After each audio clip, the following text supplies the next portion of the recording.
Hello friends, welcome to our channel medical field guidance. So guys, इस video में हम discuss करेंगे biology in human welfare unit का first chapter microbe in human welfare. So इस unit में basically आपके 3 chapter हैं। First microbe in human welfare, दूसरा है आपका strategies for enhancement in food production और थर्ड है आपका ह्यूमन हेल्थ एंड डिजीज। तो हम यहाँ पे इस वीडियो में पूरा जो माइक्रोब इन ह्यूमन वेलफेयर है वो चैप्टर क्वेश्चन करेंगे। 62 क्वेश्चन होंगे। तो चलिए वीडियो को स्टार्ट करते हैं। सो यहाँ पे हमारा जो फर्स्ट क्वेश्चन है that is which one of the following is not true about antibiotics. Antibiotic के रिगार्डिंग यहाँ पे जो हमारे 4 ऑप्शन गिवन है इनमें से कौन सा सही नहीं है।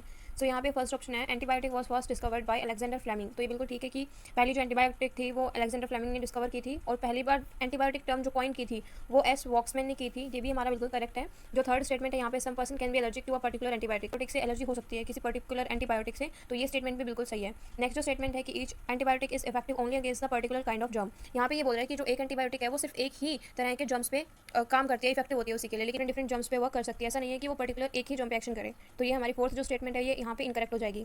नेक्स्ट जो हमारी स्टेटमेंट है that is antibiotics are mostly obtain from. Antibiotics जो होती है हमारी मोस्टली हम कहाँ से ऑब्टेन करते हैं, तो ये हमारा एक्सनो बैक्टीरिया और एक्टिनोमाइसिटीज, ये दो इन्हीं दोनों से हम जो मोस्टली हमारी एंटीबायोटिक्स हैं वो ऑब्टेन करते हैं। ठीक है, हमें मिलती है यहाँ से। तो हमारा फोर्थ ऑप्शन यहाँ पे सही जाएगा, फर्स्ट एंड सेकंड दोनों। अगला जो क्वेश्चन है which one of the flowing micro organism is use for production of citric acid in industry. Industries में सिट्रिक एसिड के प्रोडक्शन के लिए हम किस माइक्रो ऑर्गेनिज्म का यूज करते हैं, किस माइक्रो ऑर्गेनिज्म के यूज से हम सिट्रिक एसिड बनाते हैं। तो यहाँ पे कौन सा ऑप्शन सही जाएगा हमारा, थर्ड ऑप्शन एस्परजिलस नाइगर। तो यहाँ पे आपको एनसीईआरटी में टेबल मेंशन है और वहाँ से ये सारी चीज़ें याद रख सकते हो कि किस माइक्रो ऑर्गेनिज्म को हम किस तरीके से यूज़ करते हैं, चीज़ बनाने के लिए भी हम यूज़ करते हैं। तो वो सारे आपको एक टेबल में गिवन है, आपको ये याद होनी चाहिए। सो यहाँ पे हमारा जो नेक्स्ट क्वेश्चन है, the micro organism grown on molasses and sold as food flavouring substances. यहाँ पे कौन सा माइक्रो ऑर्गेनिज्म है जो कि ग्रो होता है कहाँ पे, मोलेसिस पे, और आपका सोल्ड होता है, उसको सेल करते हैं फूड फ्लेवरिंग सब्सटेंस के तौर पे। तो यहाँ पे आपका कौन सा ऑप्शन सही जाएगा, सैक्रोमाइसिस। तो यहाँ पे फर्स्ट ऑप्शन सही होगा। ये सारे आपको एनसीईआरटी में मिल जाएंगे, लाइन टू लाइन क्वेश्चन हैं, तो अच्छे से आपको एनसीईआरटी पढ़नी है।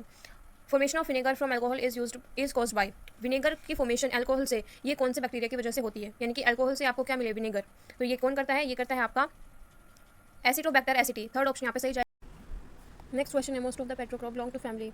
मोस्टली जितने भी पेट्रोक्रॉप्स होते हैं वो किस फैमिली से बिलोंग करते हैं, यूफोर्बिएसी से बिलोंग करते हैं। सेकंड ऑप्शन यहाँ पे सही जाएगा। अगला क्वेश्चन है पेट्रोक्रॉप को आइडेंटिफाई करने का क्रेडिट किसे जाता है, मेल्विन कैल्विन को। सेकंड ऑप्शन यहाँ पे करेक्ट है। सो यहाँ पे बहुत सारे क्वेश्चन ऐसे भी हैं जो कि आउट ऑफ एनसीईआरटी हैं। तो आई थिंक एक्सरसाइज फर्स्ट में जो भी क्वेश्चन है वो आपको याद कर लेने चाहिए, ताकि बाई चांस एक दो क्वेश्चन अगर आउट ऑफ एनसीईआरटी आए तो आप उनको कर लो, लेकिन ये तभी याद करो अगर आपकी एनसीईआरटी कंप्लीट है। अगर एनसीईआरटी कंप्लीट नहीं है तो एक्स्ट्रा करने की जरूरत नहीं है। नेक्स्ट क्वेश्चन है biogas is produced by anaerobic breakdown of biomass of agricultural waste by methanogenic bacteria. जो हमारा बायोगैस होता है वो प्रोड्यूस होता है एग्रीकल्चरल वेस्ट से, उस पर कौन एक्ट करता है, मिथेनोजन बैक्टीरिया। ठीक है, वो एनारोबिक ब्रेकडाउन से बायोगैस बना देता है वेस्ट मटेरियल का, जो भी एग्रीकल्चरल वेस्ट मटेरियल होता है उससे बायोगैस बना देता है उसका। ठीक है, तो ये हमारी 3 स्टेप प्रोसेस होती है। तो यहाँ पे कौन सा ऑप्शन सही जाएगा, थर्ड ऑप्शन सही जाएगा, 3 स्टेप प्रोसेस। नेक्स्ट क्वेश्चन है beer is obtain from. Beer कहाँ से ऑब्टेन होती है, किससे ऑब्टेन होती है, तो यहाँ पे बार्ले, थर्ड ऑप्शन सही जाएगा। अगला क्वेश्चन है maximum percentage of alcohol present in the product of yeast fermentation. Yeast fermentation जब हम करते हैं तो उसकी प्रोडक्ट में मैक्सिमम कितनी परसेंटेज एल्कोहल होती है। तो यहाँ पे हमारा कौन सा ऑप्शन सही जाएगा, फर्स्ट ऑप्शन सही जाएगा, ब्रांडी। अगला क्वेश्चन है फर्स्ट फर्मेंटेड एसिड इज। पहला फर्मेंटेड एसिड कौन सा है। सो ये क्वेश्चन काफी बार पूछा जाता है, तो आप लोगों को याद रखना है कि आपका lactic acid first fermented acid है। अगला क्वेश्चन है which of the flowing micro organism use for Swiss cheese. Swiss cheese के लिए किस माइक्रो ऑर्गेनिज्म का यूज किया जाता है। तो यहाँ पे propioni bacterium is the correct answer, first option यहाँ पे सही जाएगा। तो मैंने पहले भी बोला था आपको कि माइक्रो ऑर्गेनिज्म के यूज जो भी एनसीईआरटी में गिवन है वो अच्छे से याद करने हैं। अगला क्वेश्चन है rate limiting material in biogas production is. यहाँ पे हमारा कौन सा फैक्टर है, सेलुलोज।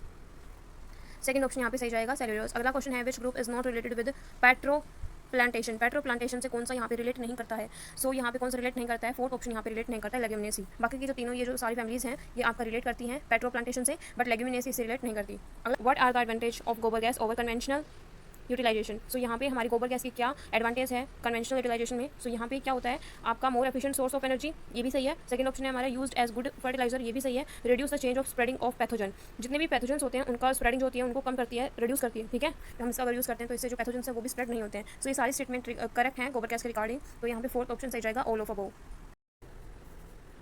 नेक्स्ट जो क्वेश्चन है that is cheese and yogurt are product of. Cheese और योगर्ट किस चीज़ के प्रोडक्ट हैं, किस प्रोसेस के प्रोडक्ट हैं। सो ये फर्मेंटेशन के प्रोडक्ट हैं, ध्यान रखना है। चीज़ एंड योगर्ट किसके प्रोडक्ट हैं, फर्मेंटेशन के।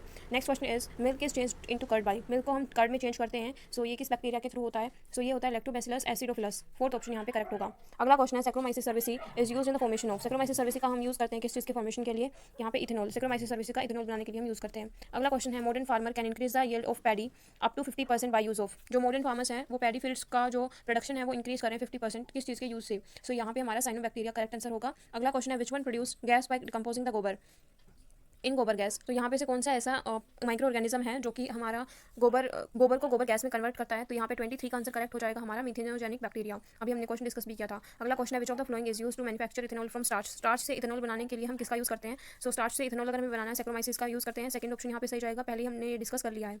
अगला क्वेश्चन है which of the following is the pair of bio fertiliser. इनमें से कौन सा पेयर है जो कि बायो फर्टिलाइजर्स हैं? सो यहाँ पे एजोला और बीजीए ब्लू ग्रीन एल्गी यानी आप साइनोबैक्टीरिया भी आप इसको बोल सकते हो। फर्स्ट ऑप्शन यहाँ पे करेक्ट होगा। अगला क्वेश्चन है विच बैक्टीरिया इज यूटिलाइज्ड इन गोबर गैस प्लांट। गोबर गैस प्लांट में हम किस बैक्टीरिया को यूज करते हैं? अभी हमने डिस्कस कर लिया है, मीथेनोजन को यूज करते हैं। तो 26 का आंसर हो जाएगा फर्स्ट ऑप्शन। अगला क्वेश्चन है during the formation of bread it becomes porous due to release of CO2 by the action of. जब हम ब्रेड को बनाते हैं तो उसमें जो पोर्स होते हैं वो हमारे CO2 रिलीज होने के कारण बनते हैं। सो ये हम किस चीज़ की हेल्प से बनाते हैं? इसकी फॉर्मेशन किस चीज़ से होती है? सो यहाँ पे जो करेक्ट आंसर क्या होगा? ये से होती है। फर्स्ट ऑप्शन यहाँ पे करेक्ट आंसर होगा। Next question is during anaerobic digestion of organic waste such as in producing biogas which one of the following is left undegraded. इनमें से कौन सा जो अनडिग्रेड रह जाता है जब हम किसी भी ऑर्गेनिक वेस्ट का डाइजेशन कराते हैं, एनारोबिक डाइजेशन कराते हैं, तो कौन सा प्रोडक्ट है वो अनडिग्रेड रह जाता है? सो यहाँ पे 28 का आंसर क्या हो जाएगा? Lignin. Second option is the correct answer. अगला क्वेश्चन है the term antibiotic was coin by. ये हमने फर्स्टली ही डिस्कस कर लिया था question. Waksman, S Waksman is the correct answer. अगला क्वेश्चन है हमारा recently government of India has allowed mixing of alcohol in petrol. What is the amount of alcohol permitted for mixing in petrol. अभी recently क्या किया है government of India ने? Petrol में हम एल्कोहल ऐड कर सकते हैं, मिक्स कर सकते हैं, लेकिन कितने % एल्कोहल को मिक्स कर सकते हैं? सो यहाँ पे 5% एल्कोहल हम मिक्स कर सकते हैं। और सो गाइज आज की वीडियो में बस ये 30 क्वेश्चन मैं करवा रही हूँ। अगर आपको ये 30 क्वेश्चन ठीक लगे तो मैं नेक्स्ट वीडियो में कवर करूँगी नेक्स्ट 30 क्वेश्चन और माइक्रोब इन ह्यूमन वेलफेयर फिर आपका कंप्लीट हो जाएगा एलन के मॉड्यूल से फर्स्ट एक्सरसाइज। देन हम स्टार्ट करेंगे स्ट्रेटजीज वाला चैप्टर। सो कमेंट में एक बार जरूर बताना कि आपको क्वेश्चन कैसे लगे।